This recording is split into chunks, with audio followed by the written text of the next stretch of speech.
en tête, c'est lui qui a reçu la bénédiction de Dieu. N'est-ce pas?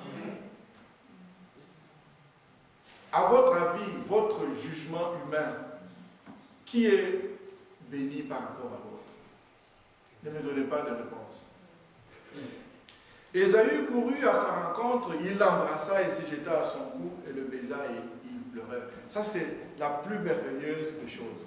Il craignait, il a vécu pendant 20 années avec de la crainte. Quand je le verrai, c'est vrai, il prendra un couteau, il va vouloir me couper la tête. Mais pendant les 20 années qu'il était à l'école de Dieu, là où Dieu travaillait, parce que cette nuit-là, au fait, Jacob n'était plus Jacob. Jacob, Dieu a dit, désormais, tu t'appelleras plus Jacob, on t'appellera Israël. Tu n'es plus le faussaire. Tu n'es plus celui qui triche, celui qui ment. Aujourd'hui, tu t'appelleras Israël, celui qui a combattu avec Dieu et avec les hommes, et celui qui a vaincu. Alléluia. Désormais, tu n'es plus Jacob, tu es appelé Israël. Son nom venait juste de changer. Lui-même n'était pas encore habitué à son nom. Parce que s'il était habitué à son nom, c'est vrai que par humilité, il pouvait peut-être faire cela. Mais Dieu lui a dit, tu as combattu contre Dieu et les hommes et tu as vaincu. Alléluia. L'armée qui vient devant là, 400 personnes. Jacob, maintenant tu n'es plus Jacob, tu es Israël.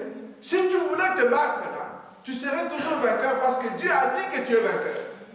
Tu t'es battu contre Dieu et contre les hommes et tu as vaincu. Jacob n'était même pas encore habitué à son propre nom, qui traduisait maintenant une nouvelle réalité. Alléluia. Parce que c'est ça la vraie bénédiction de Dieu. Et lorsqu'il donne le bien à son frère, d'abord il s'embrasse, il pleure, Ésaü levant les yeux, vit les femmes et les enfants, et il dit, qui sont ceux que tu as là? Et Jacob répondit, ce sont les enfants que Dieu a accordés à ton serviteur. Il a toujours un langage aussi humble, aussi craintif, au point que vis-à-vis de son frère, il continue de se voir lui comme le serviteur, le moindre, le petit. Les servantes s'approchèrent, elles et leurs enfants, et se prosternèrent. Léa et ses enfants s'approchèrent aussi et se prosternèrent. Ensuite, Joseph et Rachel s'approchèrent et se prosternèrent. Ésaü dit, regardez le verset 8, à quoi destines-tu tous ces camps que j'ai rencontrés?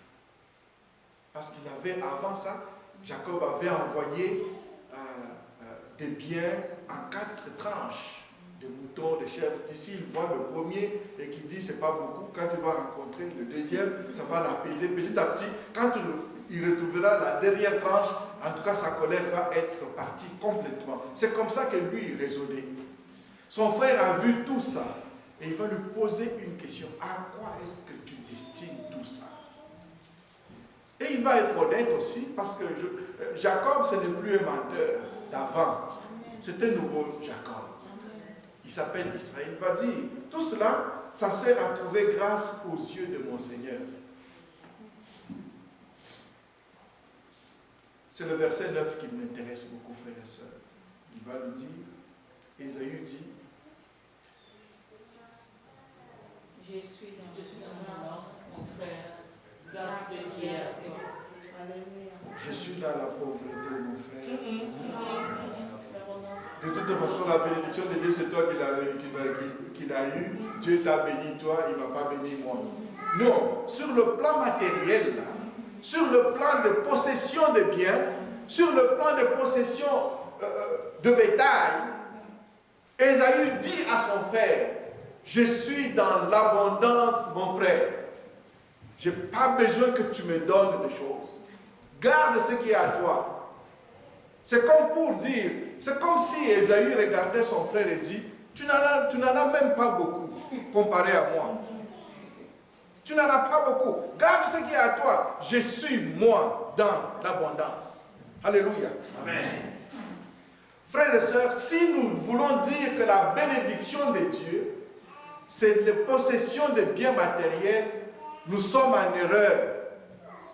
Parce que la bénédiction de Dieu ne peut pas se résumer à ce que nous possédons, frères et sœurs. Jacob est celui qui a reçu la bénédiction de Dieu. Et cette histoire nous montre finalement que la bénédiction de Dieu ne se résume pas à la possession de biens matériels, la possession de l'argent, avoir de grosses maisons. Ces choses, Dieu peut nous les donner, frères et sœurs. Comprenez-moi bien, Dieu peut nous bénir de toutes ces choses. Ce n'est pas la finalité, c'est juste le moyen que Dieu utilise pour que nous le servions. Mais en quoi consiste la bénédiction de Dieu? Frères et sœurs, Dieu a un projet. Le projet de Dieu a commencé avant même que nous soyons nés. La Bible dit, avant même la fondation du monde, Dieu a eu un projet. Et le projet de Dieu, rappelons-nous, lorsqu'Adam et Ève sont tombés dans le péché. Après, immédiatement après, Dieu a commencé à révéler le projet qu'il avait. Dieu a regardé Satan après avoir distribué les condamnations pour Adam, pour Ève, va dire au serpent, la femme que tu as induite en erreur, sa postérité va t'écraser la tête. Mais toi, tu le blesseras les talons. Alléluia. Amen. Le projet de Dieu, Dieu l'a conçu dès ce temps-là et Dieu a choisi de le matérialiser plus tard. Dieu a choisi de regarder toute la marée humaine, toute la population humaine, toutes les nations. Dieu a décidé d'en soustraire un petit peuple qu'il va faire sa propre nation, afin que de cette nation sorte le Messie qui écrasera la tête du serpent. C'est ce que Dieu a commencé à faire avec Abraham. Il a tiré de toute la marée humaine pour faire de lui. Dieu lui a dit, je te bénirai et je ferai de toi un peuple, une nation. Et plus tard, de cette nation sortira la postérité de la femme qui va écraser la tête du serpent. C'est ça le projet de Dieu, frères et sœurs. Et être béni de Dieu, c'est être porteur du projet de Dieu. Être béni de Dieu, la bénédiction de Dieu consiste à être porteur du projet de Dieu. Lorsque nous sommes porteurs du projet